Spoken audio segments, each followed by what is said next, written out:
coming into our posture for today is our chair. We're going to bring our feet together underneath us so that our thighs and our knees are touching if that is comfortable.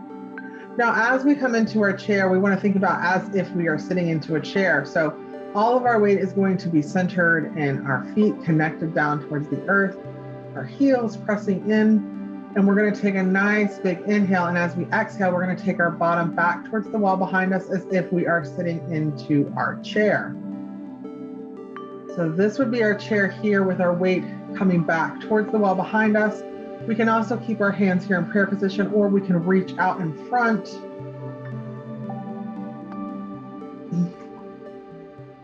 And that is our basic chair. Now let's go ahead and see this from another angle. So turning and facing to the side. Again, noticing that her feet are together, her knees are together. She's going to go ahead, bring her hands into heart center. And as we exhale and take our bottoms back towards the wall behind us. Notice that her knees are staying over her ankles and her weight is just shifting back to her bottom. This is going to force our thighs and our belly to squeeze in. We can also use a little bit of pressure in our hands here.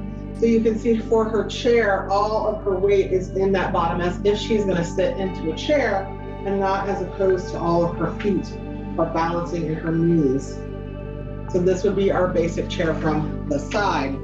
So for this particular chair, we are going to do it with a block. So we are going to grab our block and place it between our thighs and for a place that's comfortable. So I always like to say squeeze it a couple times here so that if you're squeezing it, it's comfortable and not poking. Now for this variation of chair, we're going to go ahead and bring our hands into heart center. And then we're going to take a nice big exhale and we're going to slowly sit back into that chair. Noticing that our knees are staying over our ankles and we're squeezing our thighs. So we're engaging our thighs and our glutes and our belly, pulling it all in towards our spine. So this is a chair with a block. Now we can also reach our hands out in front here for a different variation with our hands. And this is where it gets a little different. We can reach with our fingertips out in one direction and pull with our bottom back in the other. That's going to give a little bit more work to our thighs. So next we're going to come into our twisted chair. So for our twisted chair, we're going to take a nice big inhale, hands coming into heart center.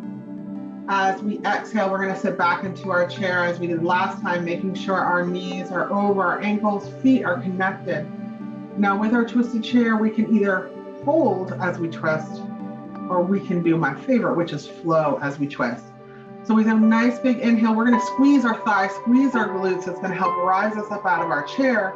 And then as we exhale, we're going to twist, bringing our knee to opposite elbow. Nice and slow, flowing through the center here. And noticing that each time she's kind of lifting up out of her bottom and coming back down. So let's look at that from the side here. So coming into our side here, you can see that as she exhales back into that chair, she's squeezing with her thighs to lift up. And then we're twisting that exhale in the center. So keeping that core nice and tight, nice and working. Inhale, coming up. Exhale, twisting to the side. So each time as we flow, we are really thinking an opportunity to come through the middle, keeping our core nice and tight. So you can see that she's not rocking with her knees. All of that weight is in her bottom going back. And that is our twisted chair.